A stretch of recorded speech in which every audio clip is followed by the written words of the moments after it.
अगर मुश्किल में औरत आपके साथ धोखा करती है तो यकीनन आसानी में आप बेहस रह चुके हैं, आपका उससे शकवा नहीं बनता। अगर आपको औरत बदलने की इजाज़त है तो औरत को भी पूरा हक हासिल है कि वो आपको छोड़कर आपसे बेहतर मर्द को चुने। वो और बात है, कुछ औरतें घर वालों की इज्जत की वजह से या बच्चों की वजह से मजबूरी में आपके साथ खड़ी रहती हैं, उसके बावजूद कि आपने आसानी में इनकी कदर नहीं की होती, वरना आप उस काबिल नहीं रहते कि आपके साथ एक लम्हा भी ज़ाया किया जाए।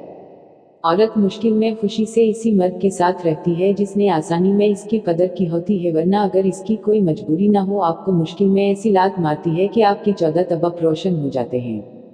आप कितने बड़े मर्द हैं उस बात का अंदाज़ा लगाना कोई मुश्किल नहीं है। अगर मुश्किल में औरत आपके साथ खुश है और आपके साथ खड़ी है तो आप बहुत बड़े मर्द हैं, आपकी मर्दानगी की कोई मिसाल नहीं बननी। अगर मुश्किल में औरत आपके साथ खुश नहीं है, आपको धोखा दे रही है, तो आप बड़े तो क्या मर्द कहलाने के भी लायक नहीं हैं।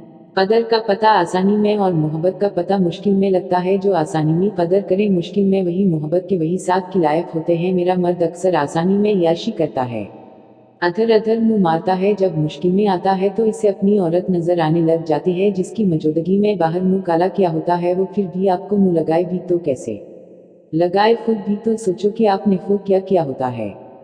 आसानी में आप ताकतवर होते हैं इसलिए वो आपको बर्दाश्त करती है, और मुश्किल में आप कमज़ोर और वो ताकतवर होती है। आपकी जानिब से की गई आसानी में बेखुदरी का बदला वो आपसे मुश्किल में लेती है। फिदारा आसानी में इसकी कदर करें ताकि मुश्किल में आपको इसका साथ नसीब हो और फिर से आप आसानी की तरफ कदम बढ़ाओ। औरत के साथ के बना मुश्किल से मर्द का निकलना मुमकिन ही नहीं है। मायूसी में सुकून का मिलना एक बहुत बड़ी नूमत होता है आपके लिए, और ये सुकून सिर्फ आपको आपकी एक अच्छी बीवी ही दे सकती है।